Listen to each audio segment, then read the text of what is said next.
નથી તમે શું કરો છો? તો પછી તમે કરો છો શું અહીંયા?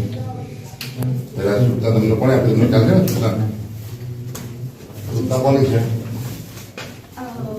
અમારા સચિવ સાહેબની. કયા સચિવ સાહેબની છે? શંકર સરની.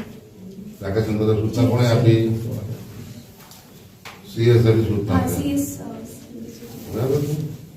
સાહેબ એમાં મોટા ભાગના તો સ્થળાંતર વાળાને એ બધા એ બેન તમારે મને કહેવાનું એ રીતે બેન વાત ના થાય ને. આપણે તંત્રમાં આપણે બિલકુલ વિગત સાથે વાત કરવાની હોય.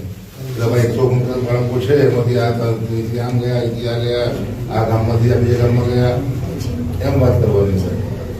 મોટા ભાગના એ વાત ના કરવાની હોય. લગભગ મોટા ભાગના એવું તો તમારે નથી સાંભળવું. કલેક્ટર એ નામમાં આવતા હોય બેન અને તમે ઓફિસ જતા રહો કેટલા વ્યક્તિ છે. આ રીતના અભિગમ તમે બંધ કરો બધા.